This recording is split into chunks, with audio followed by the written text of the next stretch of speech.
Danielle Williams, Bruce, what can we say about Danielle Williams? Just continues. I remember that there was this discussion that if you're ever at the line and you're going to have to dip to get the medal, you know, Danielle will get the gold.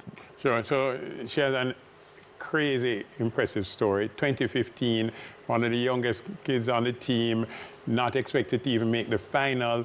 A lot of people did fall away around her, but she got the gold medal at the World Championship 2015. Incredible, in Beijing, not 2008. World Champs in 2015. 2019 Doha, she gets the bronze. And then last year, 2023 Budapest, she gets the gold again. Incredible, quite a spread, 8 years between her medals. The real story, though, is that she comes into these World Championships as the sixth fastest lady in the 100-meter hurdles who is actually there. So at sixth, that puts her, to me, almost on the podium already, because in the other years, she was just not as good as she is now. In front of her is young Ackera Nugent, who has also gotten a global medal at the World Indoor Championships this year. She got the bronze, and she has the fifth fastest time of the ladies who are there. Ahead of them, of course, Masai Russell, the U.S. champion at 12:17, the second fastest woman in history. Grace Stark, another U.S. athlete, 12:21. Toby I'm using 12:24, and I'm using their season best, meaning the times I've done this year, not their personal best. I'm not a big believer in just using personal best. If so, Merlene Ottey, for example, at 10:73 would be in every race, 10:74, sorry. And then Nadine Visser in Europe, 12:28. So those are the four fastest this year who are there. Tia Jones has run 12:19, but she's not there. So the real challenge is, are our young ladies able to get into the top three to get a medal? And I definitely think they can. They're ranked 5th and 6th. Megan, 12:34, was ranked 8th of the people who are there. And if Karika Hill was there, she would have been ranked 11th and move up to 10th to replace Megan. So overall, strong field for the Jamaicans, but it's perhaps the most competitive race in the world, the women's 100-meter hurdles.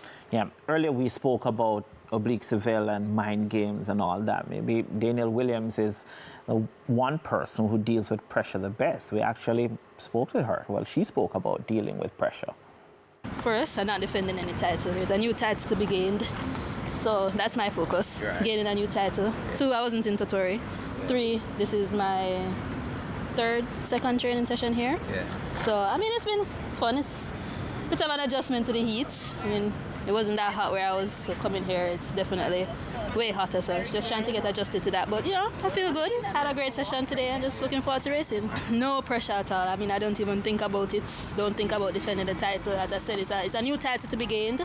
As a new year, there is never any pressure on me because I'm never the favorite going in. And so I just go in and do my best every championship, do the best that I have, and trust that God will bring me through. Danielle, she never looks bothered, does she? No, she's quite level-headed, and I like that statement. I'm never the favorite going in. I think that plays to her advantage, and she uses it well in this event. It's needed. It's an unpredictable event. The ladies are just so good that on any given day, any one of them can be the champion, and that works to her advantage. She gets to benefit from, all of them really get to benefit from being that dark horse character. So typical Danielle, she's been like that from junior days, unbothered, and it's worked for her. She's the double champion. David, 5 of the top 10 times in the women's 100-meter hurdles of all time have been done in 2025. Danielle Williams going into this championship saying that she never goes into a championship as a favorite. Do you have her as a gold medal prospect? I do. The hurdles are too low. She's wearing the gold bib. I'm not sure how she's going to get around that.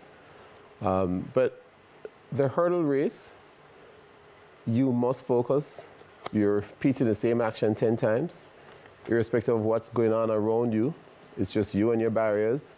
And I think the intensity within the race is what a lot of them, you know, live off, and they really thrive off that type of energy. And I think the ladies are great competitors, and they're looking forward to racing against each other. That's one of the things with the hurdlers. They tend to race against each other more than the other athletes in the other events. I mean, they race all the time.